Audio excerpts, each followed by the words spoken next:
So we are still in Buenos Aires.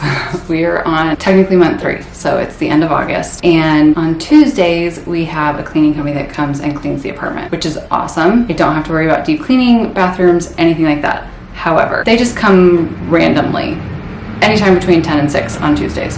Don't know when they're coming. I have started putting a sign on the door when the baby's napping, because he's just in a phase right now where he will only nap in his crib, and so that's just a very protected time for me. So I put a sign on the door that says, the baby's napping, please come back, usually 2.5 hours later. So after that, I try and get out of the apartment so that we're not here when they're cleaning, because otherwise we're just in the way. And it's funny, we've talked to so many people while living here in Argentina, and a lot of people don't know what we're talking about when we say Ecoparque. They just refer to it as the zoo, or the Palermo Zoo. It is in Palermo. It is a huge ecological park that used to be a zoo. They're very insistent that it's no longer a zoo. And they have a bunch of animals. They have a lot of animals that just like wander around.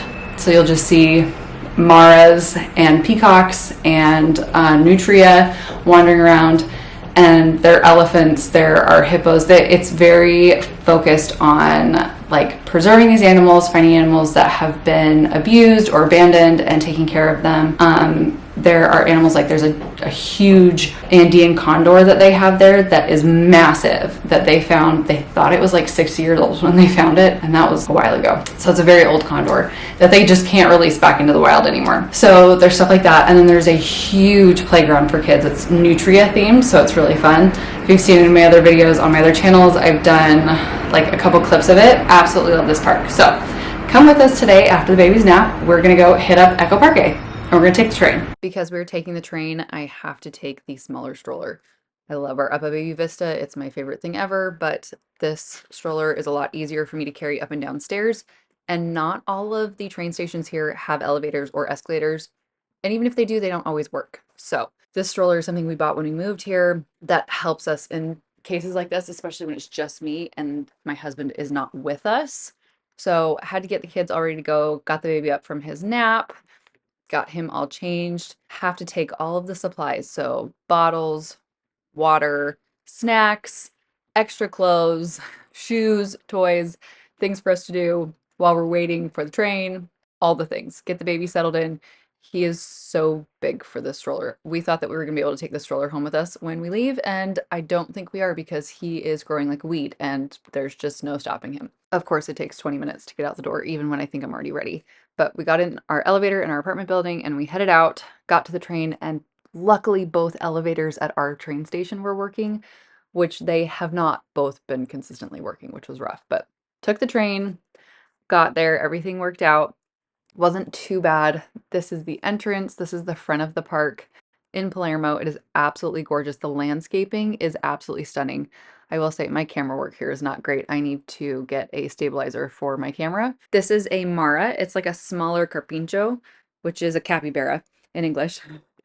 Then we went straight to the playground, which was the best idea I ever had. And we did the carousel, which was super fun. And then once the kids were nice and worn out, then we walked around the park. Saw a bunch of animals. As always, the giraffes were out today. They were front and center in their enclosure, which in the handful of times we've been here, that's the first. Like I said, there are maras everywhere. They kind of look like a cross between like a large rabbit and a tiny deer. I don't even know what they are. There is a large group of flamingos, there are llamas, there are ostriches. Like I said, this is an old zoo, so they have a lot of the old buildings, which is really cool. And a lot of the signage that they have is about the history of the zoo. It's also about like what they're doing going forward to preserve the animals and the space. This is that old Andean condor that I was talking about. It is massive. It's just an absolutely cool animal. I love this thing. This is another one of the really cool structures that they have over by, I think this is just another group of maras that are in this area, and they have random birds. There are also ducks everywhere. They're just animals that wander, and peacocks out there. There's another Mara. They just kind of wander around everywhere. They have food that they can eat everywhere. They kind of run out into the middle of the sidewalk. My daughter chases them sometimes. Very careful about her not touching them.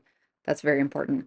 There's a tapir here, which my daughter loves. This is one of the elephants. I do know there are two of them at a minimum. So the other thing is, as you get closer to when the park closes, they start blocking off areas of the park kind of to direct traffic to where they want you to go to keep you from staying in the park too long. Argentines are very good about that. So there are areas that you can't access all the time, and there are actually parts of the park that we were in for the very first time. If you are in Buenos Aires, I cannot recommend doing this enough. It's free. It's open from 11 a.m. to 6 p.m. It is closed on Mondays, but it is open holidays.